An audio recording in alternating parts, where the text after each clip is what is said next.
Welcome. I'm the Dr. Bob Lee from 107.5 WBLS. Welcome to Open. We have a fantastic show lined up for you today.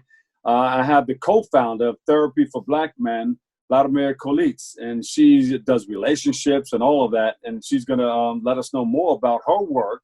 We'll take a great look at it. Give her another big round of applause, everybody at home and watching us. Vladimire Calixte, we welcome you to the show. Thank you so much for having me. I'm excited to be here. Now, Vladimir is that Russian and then French on the back end? Absolutely. Russian and French. Yes. My mom has a beautiful sense of humor. So She said, I'm going to call you Vladimir, whether you're a boy or a girl. I'll just add the E at the end to make it feminine. There you go. But it's a Russian name. Yes. So you're a therapist. Yes. Tell us about some of the work that you're doing in our community. So I have my private practice, Life Rebuilding, in New York City, where I support everyone from all walks of life. And as cliche as this is going to sound, Bob, I always tell my clients that my role is to support you to become a student of self, and for you to have a relationship with your soul. And for come within. Yes. Come within. Absolutely. And this is a great time to come within because, quarantine time and all of that. So yes, come within and find out more about yourself, huh? Absolutely. So, and it makes for a powerful living. So, and I also have my husband and I, we are the creators and founders of therapyforblackmen.org. Yes. I just realized from my private practice and from what my husband also shares, men need that safe space, that space to just be, that space where they don't have to think about what it is to be a man, but what it is to be a human being. Yeah. So how did you come up with that name, Therapy for Black Men? How did you find out that this is what you wanted to do? So I see a lot of athletes, a lot of pro athletes. Again, I just realized that space was a creative space for men, that space where they can just be, the space where they can be completely vulnerable and to share what's on their heart, to share their plights, what's bothering them, to share also that I'm not okay, a space where it's okay for them not to be okay. So I thought what better way to call it is Therapy for Black Men.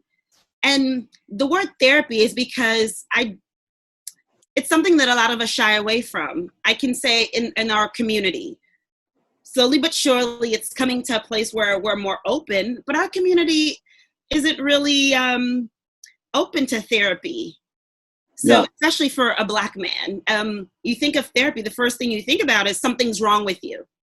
Well, how do you strip away that stigmatization associated with men of color regarding therapy, of course, in their communities?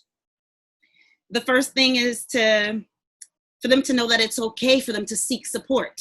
So one of our taglines is that strength still needs support. They have to realize that asking for support isn't a form of weakness, but it is actually a form of strength.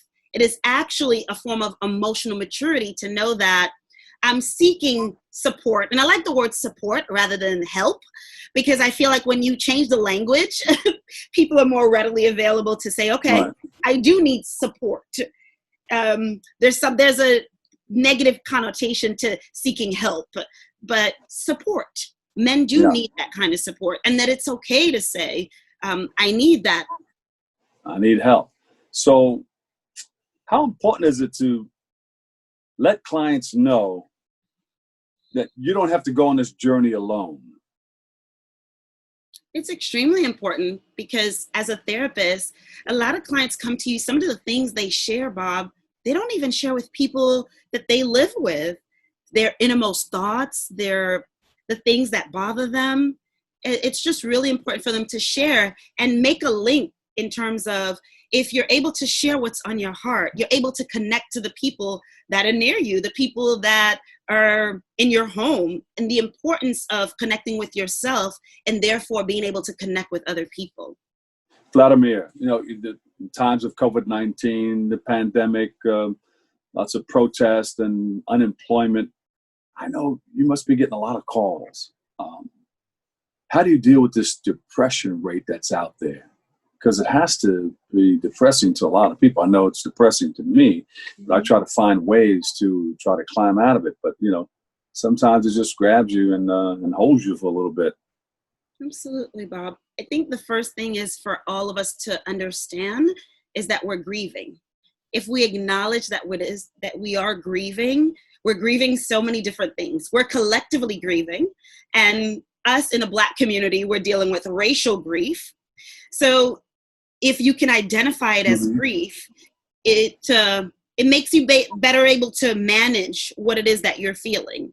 So to understand the different stages of grief, and one of them is sadness. One of them is feeling depressed. There's the loss of normalcy. Things will most likely never be the way it was before COVID-19. Notice also the loss of financial economic stability. So we're grieving on so many different levels, and being able to identify it as grief, then if we can identify it as that, then we can be able to navigate and manage it. Yeah. So that's one of the first things I would say. And a lot of people grow up with like a void in their lives. Some people grow up without a mother or without a father. How do you fill that void? First, to recognize the pain and recognize that I am in pain because my mom was emotionally absent or my father was physically absent.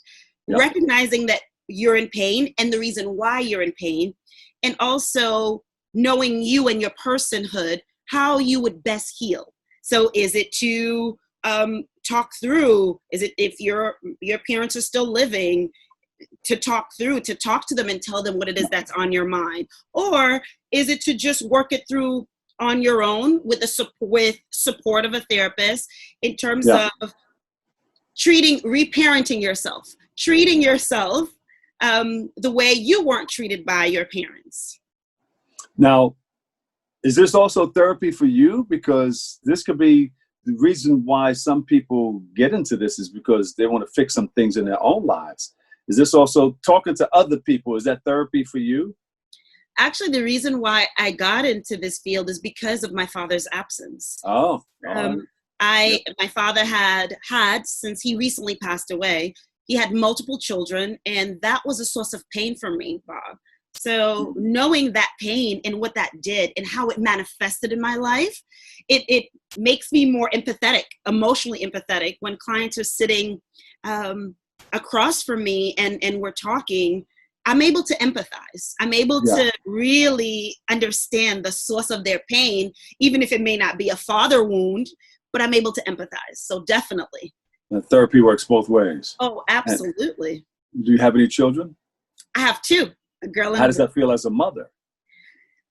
You mean in terms of talking to them about the pandemic or talking to them?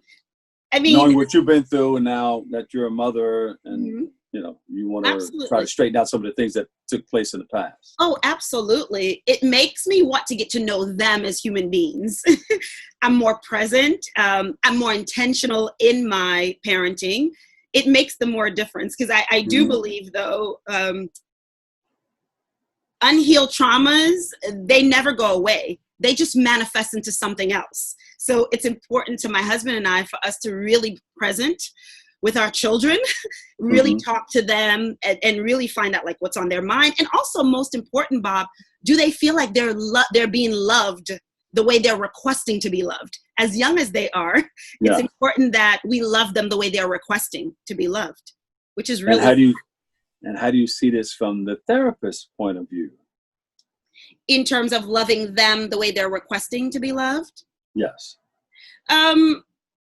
Allowing them to be vulnerable. I realize that vulnerability is powerful and vulnerability is truth. And there's no way we can have a connection if we're not vulnerable. So there's no way, Bob, my children could feel connected to my husband and I if they're not truly vulnerable. And in order for them to be vulnerable, they have to feel like it's a safe space for them to be honest about what it is that they're feeling. So I guess that's the therapist part of me that allows that safe space, that allows them to be. Yeah. And finally, what do you want Black men to know about seeking help? Mm. That it's a form of strength, that it just, it'll help 7 generations over, that it's not only for them and they're important, but it's for their children and their children's children, because I do believe that our actions impact 7 generations over, and there's nothing weak about seeking support. It says that you are emotionally mature, and it says that you are at a place when you're ready, that you're ready to become a student of self. And when you're a student of self, it changes the way that you live as well as the way that you love. I love it. All right. You have a website where we can go and check everything out? Yes, it's therapyforblackmen.org.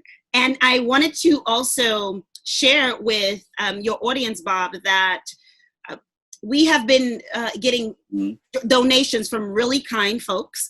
So my husband and I have decided to use that money for Black men who are unemployed, who don't have health insurance, that we will pay for these sessions for them. Ooh. On our site, though, it has to be from a therapist that is listed on our site. And I want to make this point, though: the therapist, their services are not free. We are paying the therapist on the site for the men to seek some free sessions, so that they don't have to worry about the financial burden of seeking support. You know, what's that site again? At therapyforblackmen.org. Vladimire Calixte, co-founder, Therapy for Black Men, and celebrity relationship therapist. Thank you, thank you, thank you. We appreciate you. Keep up the great work, and we love you and appreciate you for your service. Thank you so much for having me. Stay safe, be blessed. Thank you. All right. We'll take a break. I've got more coming up next on Open.